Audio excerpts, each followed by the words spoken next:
So we want to be in a relationship and attract that perfect partner. I've talked to so many people who are single and want to be in a partnership, in a love union with somebody, and on some level they yearn for that person. They may feel very comfortable in their own skin being single, but they still want that other person in their lives. And I get that.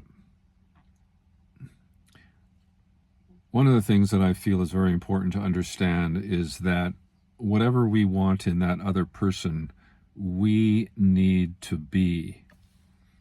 We need to be that person. We need to have those traits, whether we want a truthful person, a loving person, a athletic person, a spiritual person, whatever we want, whatever trait we want in the other person, we need to be that.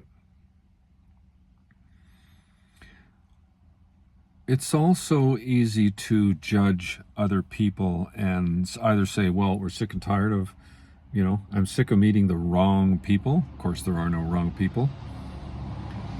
And, there's not any good men or women out there, or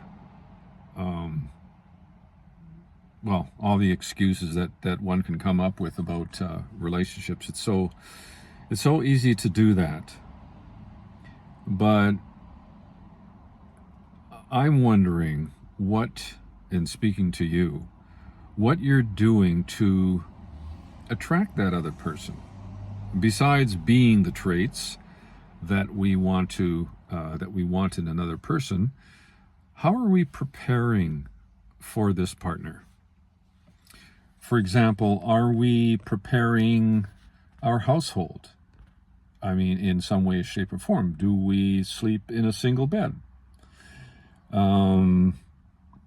Is our entire household, our entire world based on singleness? Or are we kind of feathering the nest, so to speak, and opening ourselves up to the possibility of a relationship? One of the things that I did, just as an example, many years ago, is I wanted to be in a relationship and had certain conditions. Of course, I looked at myself along the way and asked myself if I exemplify the conditions I want in the other person. But I remember going through Facebook Marketplace and I saw this little statue.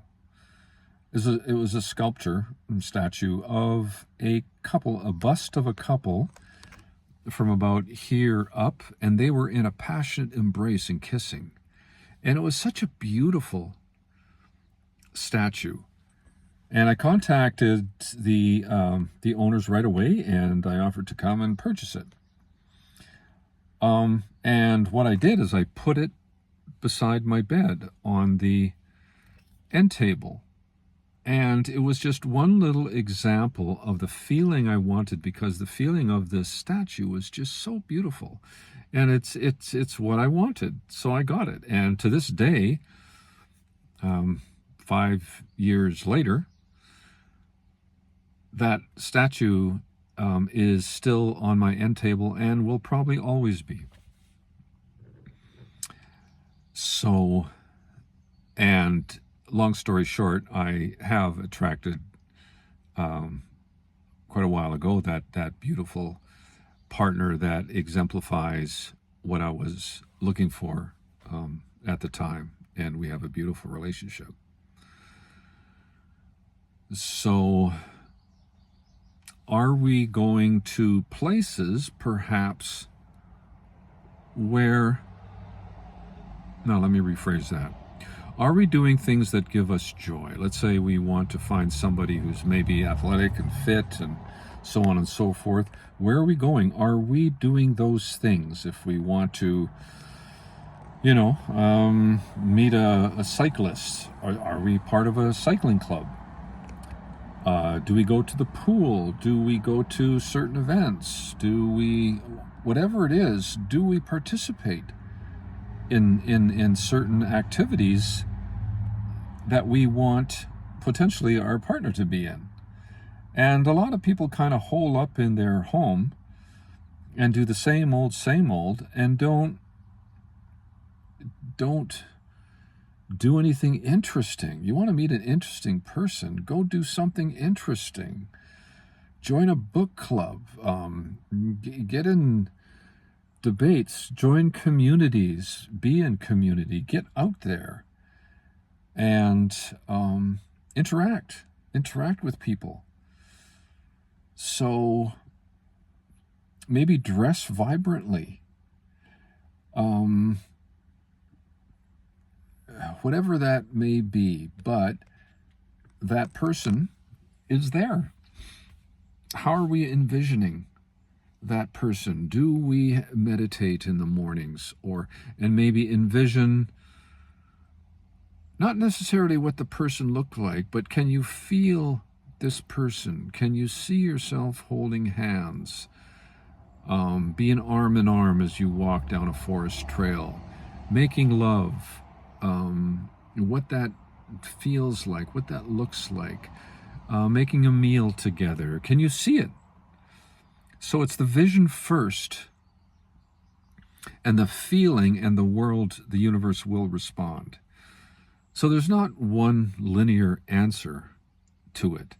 But I'm always amazed by listening to people who are open to a relationship, want a relationship, and yet they have very strict conditions as to what they want. It's just an opportunity, I think, to look at oneself and ask, am I those traits? Do I exemplify that? And go out there in the world, and something will happen. Join a online dating community, but be very particular with the information you put out there, and in who you communicate with and how you communicate. I mean, years ago, I was on a online dating site, and did meet a person that was absolutely wonderful. This is going back, 12 years ago. But I was very particular, and I wasn't into, I call it people collecting. I wasn't into playing all these games and communicating with lots of different women and all that stuff. I didn't want to play the field. So, once the online communication was really nice and felt good, I suggested a phone call really fast.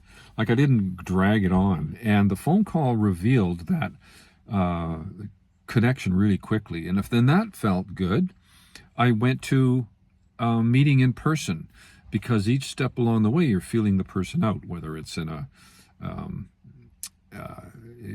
written communication, and then a phone call, and then in person.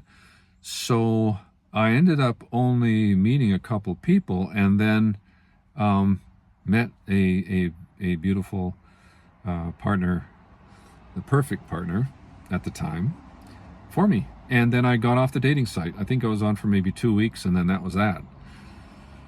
So that was just one way, but there's so many ways. And if we're not going to make ourselves available, if we're not going to do the personal work, get into heart, and feel really good about ourselves and love ourselves, we're not going to attract that person. Well, we will attract a person, but it'll be based on what's going on inside. So if we've got a lot of jealousy going on, or anger, or resentment, or whatever it may be, we're going to attract that perfect person that matches those frequencies and those traits. So anyways, thanks for listening. It's just my thoughts on the matter. Have a good day.